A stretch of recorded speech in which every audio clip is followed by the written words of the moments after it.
स्वामी, इसको थोड़ा सा राधा स्वामी।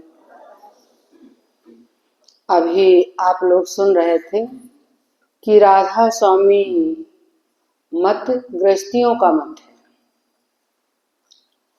तो हमारे यहाँ राधा स्वामी मत में, राधा स्वामी मत को आप जानते हैं, आगरा स्वामी बाग से ये मत चला है। ये स्वामी जी की शिक्षा है। सबसे शुरुआत आगरा में सन 1818 में राधा स्वामी दयाल आए स्वामी जी, और इस मत को उन्होंने चलाया।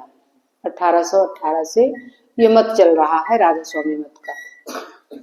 तो वहां पर उन्होंने बताया कि ये जो योग है राधा स्वामी योग साधो गृहस्थियों का योग है। राधा स्वामी योग साधो, साधो को मतलब साधु नहीं, साधो, इसको साधना है। ये गृहस्थियों का योग है। योग में ही भोग और भोग में ही योग है। ये गृहस्थियों का योग है। और गृहस्थी कैसे हमारी सुचारू रूप से चले, गृहस्थी को चलाते हुए हमारा मन ऊर्ध्वगामी हो। क्योंकि मन जब अधोगामी होता है तो नीचे की बातें सोचता है, और जब ऊर्ध्वगामी होता है तो ऊर्ध्वगामी में ईश्वर की सत्ता का वर्णन, और ईश्वर क्या है, किसमें ईश्वर है, कैसे मिलता है, इस बात को जानते हुए इस गृहस्थी को पूर्णतया बहुत अच्छा बनाना है, ऐसा स्वामी जी ने बताया। और फिर जितने गुरु यहाँ आए, स्वामी जी के बाद हुजूर शालिग्राम साहब आए गद्दी पर, उसके बाद महाराज साहब आए, जिससे ये व्यास का सत्संग और अनेकों सत्संग जो सिख मतों के सत्संग चल रहे हैं, तो वो सब महाराज साहब जब आए तो वो सिख थे, वो सब सारे सिखों में ये फैल गया, व्यास का सत्संग हो गया। और इसके आगे बाबूजी महाराज आए। तो अब भी जो है वहां स्वामी बाग में बाबूजी महाराज की गद्दी पे और दूसरे महाराज जी हैं, लेकिन जो ध्यान करना बताते हैं वो बाबूजी महाराज का बताते हैं, जो चौथे गुरु वहां के आए। इसके बाद उसमें से फिर दाता दयाल जी निकले, फिर परम दयाल जी निकले, और फिर अनेकों 136 ब्रांच राधा स्वामी मत की चल रही हैं अपने पूरे प्रदेश में। तो उसमें बहुत सारे गुरुजी लोग आए और अपनी अपनी बातें, अपनी अपनी चीजें, जो सत्ता में आता है वो अपना एक नई बात, नया नियम बता देता है। तो ये समय का महत्व होता है, इसलिए समय बहुत बलवान होता है। इस बात को पहले हम गृहस्थियों को मानना पड़ेगा। किस तरह से समय बलवान होता है? जब बरसात का टाइम होता है और तालाब भरे होते हैं, उस समय मछलियां बड़ी बलवान होती हैं। जो किनारे चींटियां होती हैं, जीव जंतु हैं, मछलियां, छोटी छोटी मछलियां खा जाती हैं। और जब तालाब सूख जाता है तब चींटियां बलवान हो जाती हैं और चींटियां मछलियों को खा जाती हैं। तो पहले हमको ये समझना पड़ेगा समय बहुत कीमती है, और एक एक दिन समय निकलता जा रहा है। समय के पीछे के बाल नहीं होते हैं। जब समय जाने लगता है तो आप पीछे से उसको खींच नहीं सकते। इसलिए समय को साथ में रखो। जैसा समय है वो समय को साथ में रखते हुए, समय की भाषा को समझते हुए समय को साथ रखो, नहीं तो समय निकल जाएगा तो फिर समय वापस नहीं आता है। कई बार हम कह देते हैं, जिस कपड़े पहनने का समय निकल जाता है उस कपड़े को हम फिर धारण नहीं कर पाते। जिस कार्य का समय निकल जाता है उस कार्य को हम कर नहीं पाते हैं, तो समय अनुसार कार्य कर लो। जो हमारे हाथ में समय है उसका उपयोग करो। उपयोग करना समय का बहुत जरूरी है। तो हमको घर चलाना है, घर को ठीक करना है, घर में उन्नति करना है। तो हमारे गुरुओं ने एक बात कही कि हमको हमारे बच्चों को, जो हम जितने लोग मंच आसीन होते हैं, जितने गुरु जिनके हाथ में कार्य दिया जाता है, उनका कार्य क्या है कि हमारे बच्चे, जो हमारे आने वाले लोग हैं, जो हमारे सत्संग प्रेमी हैं, वो उन्नति करें। तो उन्नति कैसे होती है? प्यारे प्यारे बच्चों, एक बात समझ लो। पहले आप लोग जब गेहूं धान बोते थे, खेती करते थे, तो उसमें से कुछ दशांश निकलता था, जो बहन बेटियों को दे दिया जाता था, साधु संतों को, फकीरों को दे दिया जाता है। जो दशांश निकलता था वो साधु संतों को दे दिया जाता था। जो हम कमाते थे उसका 10वां हिस्सा निकाल करके अलग रखते थे कि किसी की जरूरत पड़ेगी, किसी जरूरतमंद को हम इसमें से दे देंगे। तो क्या होता था, उसको हम दान कहते थे। दान देना बहुत जरूरी है। तो इसी तरह से जो आपके यहाँ बहुत बड़े बड़े लोग आए, जिनको आप टाटा बिरला के नाम से, रतन टाटा के नाम से जानते होंगे, उनकी हिस्ट्री में आप पढ़ के देख लीजिए कि वो करोड़पति अरबपति कैसे हुए। वो थोड़ा सा, हम तो यहाँ पर ये कह देते हैं, दशांश आप करोड़ों रुपए कमा रहे हैं तो आपको दशांश निकालने में थोड़ा सा दिक्कत होगी। आप करोड़ों रुपए कमा रहे हैं तो 100 रुपए में 1 रुपया आप निकाल दो। 100 रुपए का 10 रुपया हुआ, लेकिन 100 रुपए में 1 रुपया निकाल करके आप रखो। और जब किसी की जरूरत हो, जैसे आज ठंडियों का मौसम है और किसी के पास कंबल नहीं है, तो आप उसको कंबल दे दिए।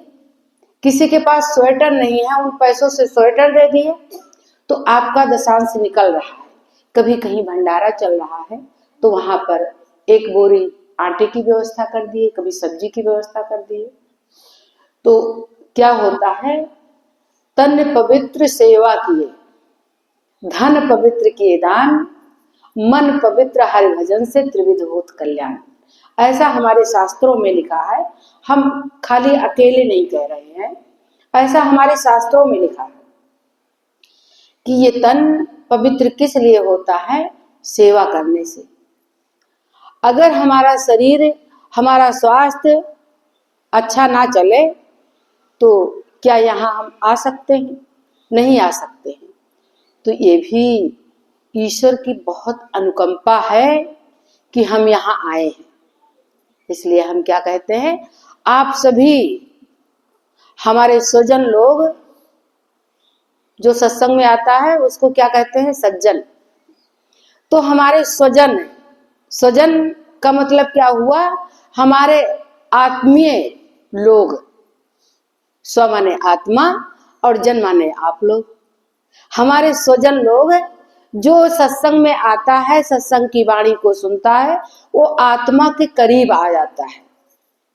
इसलिए जब कोई मंच पे आता है, कोई महान पुरुष मंच पे आता है, वो कहता है कि आत्मीय नमन है हमारा, आपको आत्मीय नमन है, हमारा आपके ऊपर अनुराग है। अनुराग माने जो अधिक प्रेम से एक प्रेम होता है और एक अनुराग सहित प्रेम होता है। हमारा अनुराग है आपसे, हमको आत्मीय प्रेम है, आत्मीयता है आपसे। तो आप जो भी हमारे स्वजन सत्संग में आते हैं वो आत्मा के करीब हो जाते हैं।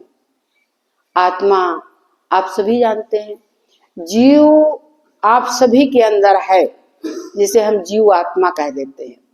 और जब उस जीव को हम परम बना लेते हैं, ऊर्ध्वगामी कर लेते हैं, जब अच्छा अच्छा सोचते हैं, इस तरह से सोच लो कि हम सकारात्मक विचार करते हैं, पॉजिटिव विचारधाराएं हो जाती हैं, तो फिर क्या होता है, वही जीव आत्मा बन जाता है। और जब आत्मा परम हो जाती है, वो सबके लिए अच्छा सोचती है, सबकी उन्नति का भाव सोचती है, तो फिर क्या होता है, वो परमात्मा हो जाता है। उसके लिए क्या कहा गया, जब यहाँ पर आते हो, हमारी जो आध्यात्मिक शुरुआत हुई, ऐसे तो सत्संग हम हर दिन सुनते थे, अपने गुरु जी के पास जाते थे और गुरु जी के आत्मा के निकट थे। क्यों? क्योंकि उनकी 5 बेटियां थी, छठे हम पहुंच गए थे। तो माता जी को बुलाया और कहा, ये हमारी बेटी है, इसको हमने बेटी बनाया है, आज के बाद इसे सत्संगी नहीं कहोगे, ये हमारी बेटी है, जरा माला ले आओ, इसको पहनाओ आके, हम अपनी बेटी बनाए हैं, जरा सिंदूर ले आओ, इसकी मांग निकाल करके मांग में सिंदूर डाल दो, हमने इसको बेटी बनाया है। तो हम अपने गुरु जी के, जिन गुरु जी की फोटो हमारे सर पे आप देख रहे हैं, वो गुरु जी हमारे ऐसे गुरु जी हैं कि वो हमारे हर कदम पर चलते हैं। जिस बात को हम सोच लें, उस कार्य को वो पूरा कर देते हैं। अब भी वो स्थूल शरीर से नहीं है, लेकिन उनका सूक्ष्म शरीर, उनका विराट शरीर, और जो उनको जो भी आप प्राणमय कोश कह देते हो, प्राण शरीर उनके हमारे अंदर में है। तो अगर हम उनकी याद कर लें और कोई काम सोच लें, तो हमको कुछ नहीं करना पड़ता, वही करते हैं। इसलिए हम सबल गुरु की संतान हैं। आपको हम बता दें, हम सबल गुरु की संतान हैं। हमारी आध्यात्मिक कब उन्होंने हमको बना दिया, वो 3 दिन से हमारा सत्संग चल रहा था, बहुत बड़ा सत्संग चल रहा था यहाँ हरगोविंद वर्मा हॉल में, आप सभी जानते होंगे, यूनियन में। और एक दिन बुलाया हमको माला पहनाने के लिए, एक दिन बुलाया हमको कुछ बात बताने के लिए, संबोधन करने के लिए, और एक दिन मुझे बुला लिया कि अब तुम आज सत्संग सुनाओगी। मेरे पास तो कुछ भी नहीं था, हमारे पास बाणी भी नहीं थी, मुझे हंसना भी नहीं आता था। मुझे बचपन में हंसना आता था तो हमको याद है, लेकिन इसके बाद मुझे हंसना नहीं आता था, बहुत सीरियस रहते थे। उन्होंने मुझे हंसना सिखाया। तो उन्होंने कह दिया कि अब कुछ नहीं, यहाँ पर आओगी और तुम सत्संग सुनाओगी। तो हमारे मुंह से एक आवाज निकली जो गुरु लोगों को बहुत प्रिय होती है, और वो शायद गुरुमत की आवाज होगी। हमने कह दिया, मैना मैना रे मैना। मैना तन पिंजरे में रहकर फिर भी कहती मैना। मैना एक मैना चिड़िया होती है, और वो तन रूपी पिंजरे में रहती है, यानी कि चिड़िया रूपी पिंजरे में उसकी जीव आत्मा रहती है, और वो आवाज क्या कहती है, मैना। मैना कहती है, वो मैना कहती है, मैना मैना री मैना। और मैना तन पिंजरे में रहकर फिर भी कहती मैं नहीं हूं, मैं नहीं हूं, मैं नहीं हूं। अपने यहाँ में यूपी की बात क्या है कि हम हैं और हमारे हैं। कभी मैं की आवाज नहीं आती है कि मैं भी हूं, मैंने ये कार्य किया है। हम में क्या होता है, हम में अपनापन होता है, हम अकेले नहीं होते हैं, और मैं अकेले होता है। तो एक आवाज आई कि मोर तोड़ की माया रसरी, प्राणी फांस फसाने, और तोड़ के रसरी हो गए न्यारे, अब काहे को भरमाने। मैना हो गए सच्ची मैना। मैना सच्ची मैना हो गई, अब मैना नहीं। और मैना मैना तू ना, ये सतगुरु की बाणी। मैं नहीं हूं और तू नहीं है, ये सतगुरु की बाणी, और बाणी सुन सुन जो चितलावे बने सहज निर्वाणी, माया फिर व्यापे ना। और चौथी बात क्या, बकरा मैं कहा गला कटावे, मैं कर्म में आवे। बकरा क्या कहता है, मैं हूं। कौन सा घमंड है, मैं हूं, तो फिर गला कट गया। और जब गला कट रहा तब भी मैं कर्म में आवे, मैना वचन सुनावे, बेसन शक्कर खावे, कितनी प्यारी है मैना रे मैना। तो एक आध्यात्मिक आवाज आ गई, अचानक पता नहीं कहां से निकल गई और सदगुरु के मन को भा गई। उन्होंने कहा नहीं, माइक तो मेरे पास आनी चाहिए, माइक। और उन्होंने कह दिया कि अब तो बेल फैल गई, जाने सब कोई। अब तो बेल फैल गई, जाने सब कोई। अब हमने इसको वरण कर लिया, इसको हम अपनी गद्दी दे रहे हैं, इसको अपना खजाना दे रहे हैं, अपने तिजोरी की चाबी दे रहे हैं। और वास्तव में जो वो देकर गए हैं वो असीम है, वो खजाना कभी खत्म नहीं हो सकता, वो खत्म नहीं हो सकता। लेकिन मोर तोर की माया रसरी, क्या ये मेरा है, ये तुम्हारा है, ये मेरा है, ये तुम्हारा, छोड़ो इस बवाल को। ये मेरा और तुम्हारा और मेरा है, जिसका मेरा ले जाने दो, मुझे कुछ भी नहीं चाहिए, नहीं चाहिए, ना चाहिए धन और दौलत, ना चाहिए तेरा माल खजाना, कुछ भी नहीं चाहिए, मुझे कुछ नहीं चाहिए। तो एक आवाज निकल गई। तो वहां पर जनरेटर बहुत चल रहे थे, 4-6 जनरेटर चल रहे थे, क्योंकि आवाज आने के लिए बहुत जनता थी। जब ये आवाज आई तो लाइट आ गई 3 दिन के बाद अचानक। तो उन्होंने कहा मुझे लाओ माइक लाओ मुझे, अब तो बेल फैल गई। तो ऐसा मेरे गुरु ने प्यार दिया है, और ऐसा प्यार दिया है, ऐसा प्रेम दिया है, कूट कूट के हमारे रोम रोम में भर दिया है। किसी का प्रेम मिले ना मिले, हम प्रेम से गदगद हैं। अब हमें प्रेम नहीं चाहिए, बाहरी प्रेम हम क्या करेंगे, जो अंदर से रस से भरा है वो बाहरी प्रेम करेगा क्या। ये संसार है, आता रहेगा जाता रहेगा, बहुत सारे कानून बनते रहेंगे और बिगड़ते रहेंगे, लेकिन क्या होगा, समय आया है, ठंडक आई है, अभी थोड़े दिन बाद बसंत आ जाएगी। बसंत का मतलब समझते हो, बसो अंत में। बड़ी ठंडी हो रही है, और फिर अगर अपने आप में चले जाओ, गुम कर दो अपने आप को, अपना पता चले। अगर हम अपने अंतर में चले जाएं, अपने आप में चले जाएं, तो क्या होगा, जब तक बाहर है तब तक बड़ी ठंडी लग रही है, बड़ी गर्मी लग रही, बड़ी बेचैनी है, बड़ी परेशानियां हैं, लेकिन गुम कर दो अपने आप को, अपना पता चले। जो अपने आप में चला गया, अपने अंतर में खो गया, उसको क्या जरूरत है इस संसार के बकवास से।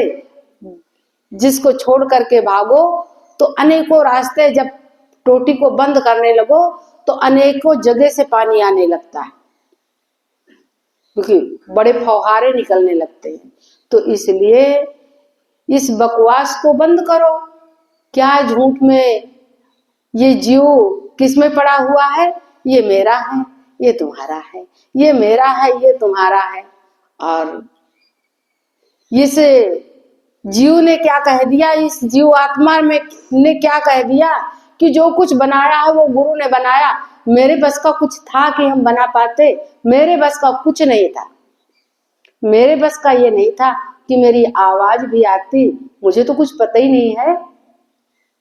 जो कुछ दिया वो गुरु ने दिया, हुआ कबीर कबीर। मेरे बस का कुछ नहीं है, मेरे पास दम नहीं थी, मेरे पास क्षमताएं नहीं थी कुछ करने का।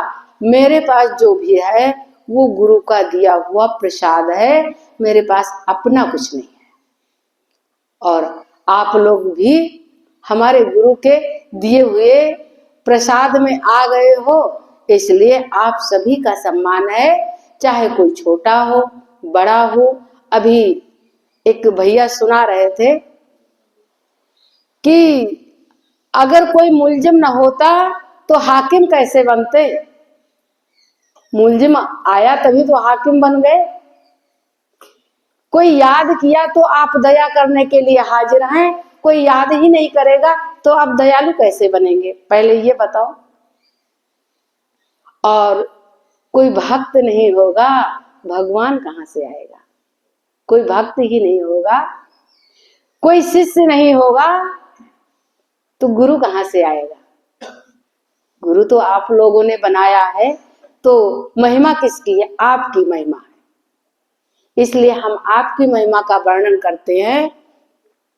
हम बड़े सौभाग्यशाली हैं कि आप जैसा परिवार मिला, आप जैसे बच्चे मिले, आप लोग हमको मिले, तो हम बहुत गदगद हैं कि मुझे बहुत कुछ मिला है। और बहुत इस बड़े हाल में सब कुछ बहुत अच्छा है। कोई एक गेंद मार करके इसको धब्बा लगा दे तो फिर हमारे आंखों में धब्बे दिखें तो हमारी आंखें कैसी हैं बताइए आप। हमारे आंखों में धब्बे दिखे तो इसका मतलब हमारे मन में ही धब्बा था। इसका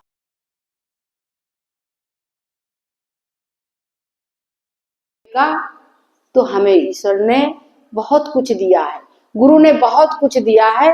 थोड़ा सा धब्बा अगर लग जाए तो उसको हम पेंट करा के सही करवा सकते हैं, बराबर कर सकते हैं। इसलिए हम बड़े सौभाग्यशाली हैं। कहाँ आ गए हैं, सत्संग में। क्यों, बिना सत्संग के किसी को समझ नहीं होती है। क्या करता रहता है, बकरे की भांति ये मेरा है और एक मैं हूं, मेरे सिवा कोई दिखता ही नहीं है दुनिया में।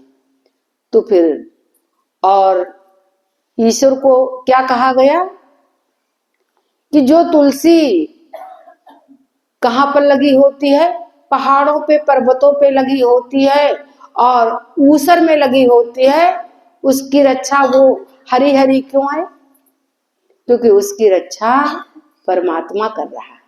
जिस तुलसी में रोज पानी डालते हो, रोज उसको ढकते हो, रोज आज दुपट्टा उड़ाते हो कि कोहरा न पड़ जाए, वो सूख ही जाती है। क्यों, क्योंकि तुम खाली रक्षा कर रहे हो, उसकी रक्षा वो नहीं कर रहा है। जिसकी रक्षा वो कर रहा है उसका बाल बांका नहीं हो सकता है।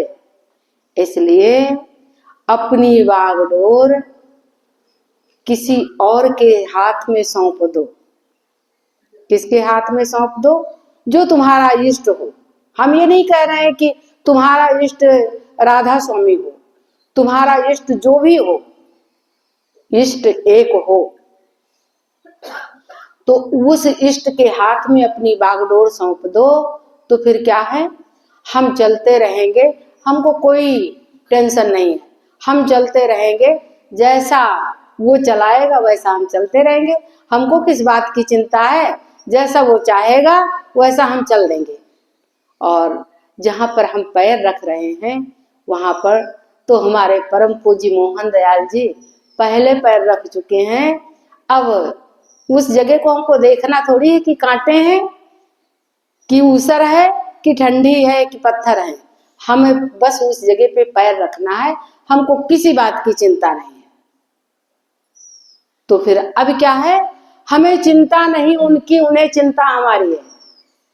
हमको चिंता नहीं, उनको चिंता हमारी है। उनको चिंता हमारी है, हम उनका जाप नहीं करते हैं। और ऐसा उनसे हम कहे थे कि हम जाप नहीं करते हैं, जिस दिन वो जाप करेगा उस दिन हमारे मन को संतुष्टि होगी। तो वो जाप करने लगे थे कि मेरी माँ मेरी माँ मेरी माँ। और कहते थे तुम्ही ने तो, जब हम कहते थे गुरुजी इतना क्यों लोगों को दिखा रहे हैं, हम आपकी बेटी हैं, आपने बेटी बनाया था, अब माँ कहाँ से हो गए? तो कहते थे कि नहीं नहीं, तुम मेरी माँ हो, तुम मेरी माँ हो, तुम मेरी माँ हो, हम दिखाते हैं, दिखाने दो हमको, हम दिखा रहे हैं, तुम मेरी माँ हो। वो रटते रहते थे और फिर कह देते थे यहाँ आओ कान में बताएं। जिस दिन तुम हमारे पास गई थी तो कही थी हमसे एक बात कि मेरा हरि मुझको भजे तब पाऊं विश्राम, माला फेरूं न हरि भजो मुख से कहूं न राम, मेरा हरि मुझको भजे तब पाऊं विश्राम। मेरे पास गई थी, हमसे एक इंटरव्यू, मुझसे एक परीक्षा ली गई थी कि बताओ भगवान को मानती हो? तो हम कहते ना।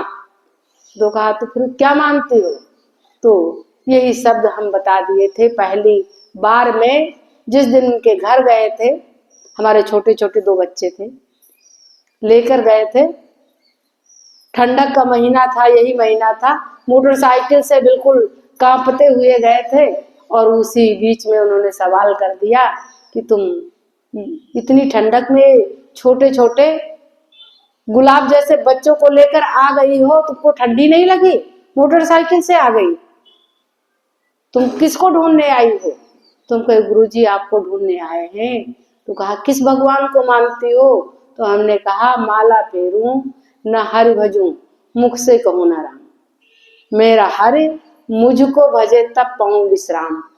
तो मेरे कान में फिर वही मंत्र दोहरा देते थे कि तुमने कहा था तो वही हम कर रहे हैं, तुम्हारा जाप कर रहे हैं, तो अब विश्राम है तो इस मन को बताओ कि कहाँ पर लगाया जाए। अब उनके सिवा कोई आंखों में टिकता नहीं, अब उस मूर्ति के सिवा इन आंखों में कोई टिकता नहीं है। इन आंखों में केवल वही हैं, बस वही टिकते हैं। हमारे पास बहुत सारे सवाल, बहुत सारे जवाब, बहुत सारी किताबें और रामायण गीता ला करके रख दो, हमको दिखता वही है जो हमारे निगाहों में है और कुछ दिखता ही नहीं है। तो एक उसके सिवा और कुछ नहीं दिखता है।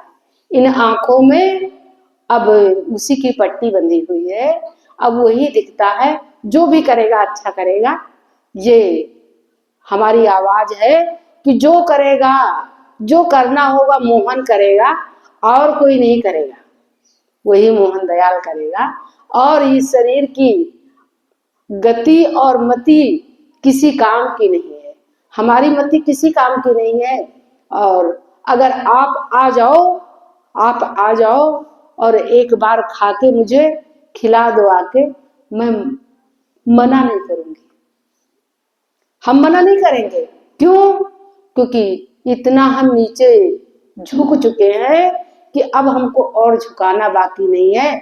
कोई भी लाके हमारे हाथ में खाते हुए जरा एक बार टेस्ट करके देख लो, हम कभी मना नहीं करते हैं कि टेस्ट नहीं करेंगे, ये झूठा है, ये अपवित्र है, ये पवित्र नहीं है। नहीं है। क्यों? क्योंकि वो कहते थे ये अनार का जूस बेटा खट्टा होगा, हम कहते थे नहीं गुरुजी मीठा है। कहते एक बार पी के दिखाओ, तो हम गिलास ले आते थे, तो कहते थे फिर उसी गिलास में हम भी पी लेंगे, नहीं तो इसी गिलास में पी के दिखाओ, तभी तो हम जानेंगे। पता नहीं तुम गिलास में चीनी ले आई हो और चीनी में डाल के पी ली हो, तो तुम कह रहे हो ये मीठा है और हमारे मुंह में खट्टा लगे, पहले पी के दिखाओ। तो जब वो हमारा पिया हुआ पीते थे, तो अब बताओ तुम्हारा पिया हुआ पीने में हमको क्या दिक्कत है? जब ऐसा उन्होंने हमारे साथ किया है तो अब हमको तुम्हारे साथ करने में क्या दिक्कत है? इसलिए मेरा न कोई अहंकार है, न कोई घमंड है, न कोई स्वाभिमान है। स्वाभिमान क्या है? मेरा गुरु है। ये सर हर दर पर नहीं झुकेगा, ये सर वो सर नहीं है जो हर दर पे झुके, और वो दर नहीं है जिस पे हर सर न झुके। तो ये गुरु का दर है। यहाँ पर क्या हो गया? हम मनमते नहीं है, गुरमते। जब हम गुरमत में आ जाते हैं तो क्या होता है, आ गए सत्संग में और संग सत का हो गया, दुर्मति जाती रही। जितनी दुर्मति थी वो सारी जाती रही। अब तो गुरु के मत का हो गया, अब हम गुरु के मत के हो गए, सारी दुर्मति जाती रही। तो किस बात की चिंता है। इसलिए जो भी होगा वो अच्छा होगा। बस हमको अपनी बागडोर किसके हाथ में सौंप देना है, जो हमारा इष्ट हो। हमारा इष्ट तो मोहन दयाल जी हैं, हमारे सदगुरु मोहन दयाल जी हैं।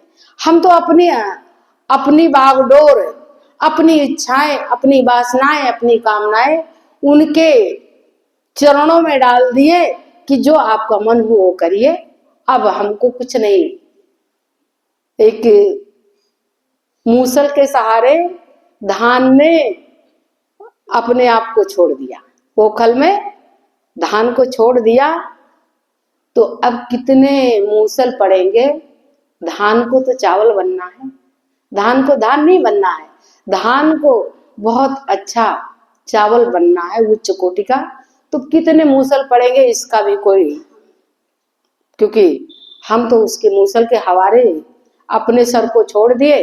कितने मूसल पड़ेंगे, मुझे तो केवल चावल बनना है, मुझे तो अच्छा बनना है, मुझे तो उस सत्संग की राह में जाना है और उस परमात्मा, परम पिता परमात्मा में लय होना है। तो फिर मैना रे मैना, मैना तू ना, ये क्या करना है, ये मेरा है, ये तुम्हारा है, ये मेरा है, ये तुम्हारा है, इस बात को छोड़ दो। तो फिर क्या हो जाओगे, अरबपति बन जाओगे। बैठे बैठे रात में सोते सोते अरबपति बन जाओगे। अपने धन का कुछ भाग किसमें लगाना है, कहीं पर अपने धन का कुछ भाग निकाल देना है। जो आप कमाई करते हो अपने धन का कुछ भाग निकाल करके उससे परोपकार में लगाना है। और जो सेवा करते हो, जो अपने लिए कार्य करते हो, 24 घंटे अपने लिए कार्य करते हो, 6 घंटे 8 घंटे की नींद सोते हो, वो अपने शरीर को एनर्जी देने के लिए, नए सेल्स का निर्माण करने के लिए, अपने शरीर को ताजगी देने के लिए सोते हो। 8 घंटे सोते हो और बाकी के टाइम 16 घंटे अपने काम करते हो अपने संसार को बनाने के लिए। उसमें से 1 घंटा, आधा घंटा, 15 मिनट परोपकार में लगा दो। तो फिर क्या होगा, जिस तरह से कुछ धन निकाल करके आपका धन पवित्र हो जाएगा, तो धन आपका आसमान छूने लगेगा। बड़े बड़े लोग कुछ धन को निकालते हैं, इसीलिए धनी धनाढ्य, और कुछ थोड़ा सा परोपकार के लिए निकाल देते हैं समय। 24 घंटे में 15 मिनट का समय आप परोपकार के लिए निकाल दो, तो आपका तन पवित्र रहेगा, शरीर पवित्र रहेगा। ये शरीर अगर अच्छा है, स्वास्थ्य बढ़िया है, आप हेल्दी हो, तो फिर आप धनी रहोगे।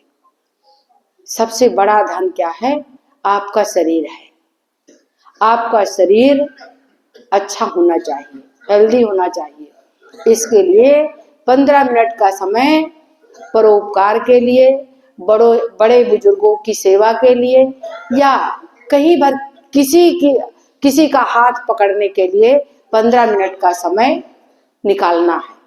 और अपने मन को पवित्र करने के लिए 5 मिनट के लिए आंखें बंद करके अंतर में चले जाना है। अंतर में जब हम जाते हैं तो किसको क्या कहते हैं, क्या बोलते हैं, हमारी जबान क्या चलती है, हमारा मन कहाँ चलता है, वो हमको सारा का सारा पता हो जाता है कि हम किसको गलत कहते हैं, कब गलत कहते हैं, कब अच्छा करते हैं। इसके लिए 5 मिनट का समय दे करके आंखें बंद करके अपना, जिस तरह से बताया कि गुम कर दो अपने आप को, अपना पता चले।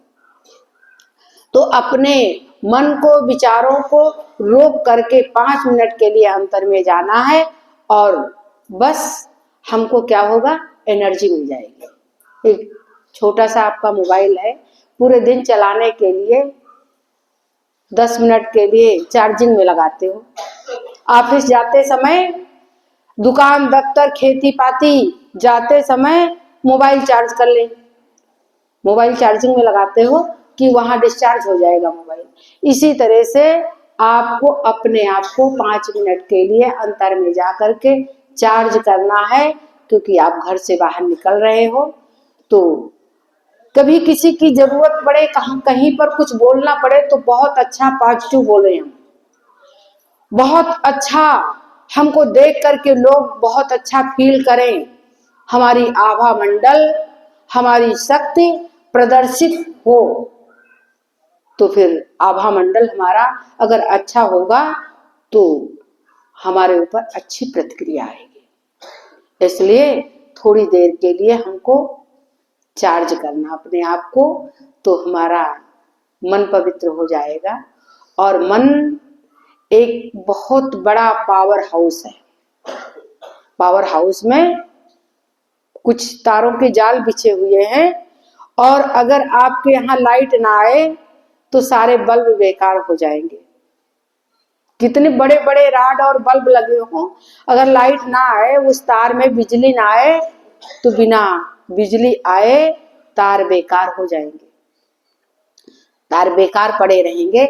इसलिए हमारे अंदर जो हमारा मन है बहुत पावरफुल है, बहुत शक्तिशाली है।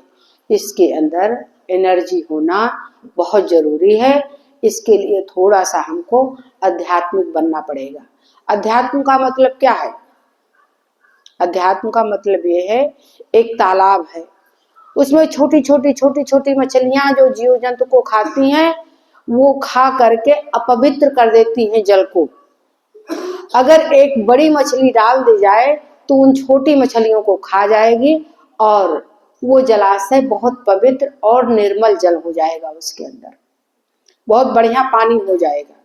तो इसी तरह से अध्यात्म में हम जब आते हैं, आध्यात्मिक हो जाते हैं, तो हमारा मन निर्मल हो जाता है। और आपके रामायण में लिखा है, निर्मल मन जन सो मोहि पावा, मोहि कपट छल छिद्र नवावा। छल छिद्र हमको नहीं पसंद है, निर्मल मन होना चाहिए। तो इसी तरह से हमको घर के कार्य करने के लिए, उन्नति करने के लिए, हमारे बच्चे उन्नतिशील हों, हमारे घर में सुंदर राम और कृष्ण जैसे बच्चे पैदा हों, इसके लिए हमारा मन बहुत ही पॉजिटिव होना चाहिए। विचारधाराएं हमारी बहुत पॉजिटिव होनी चाहिए, सोच हमारी बहुत अच्छी होनी चाहिए।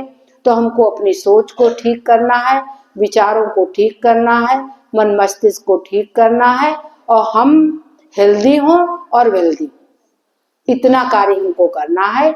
ये हमारा सफर है, ये हमारी जर्नी है। इसलिए हमको थोड़ा सा बस आध्यात्मिक बनना है और कुछ नहीं करना है। थोड़ा सा आध्यात्मिक बनना है तो हमारा घर सुचारू रूप से चलता रहेगा।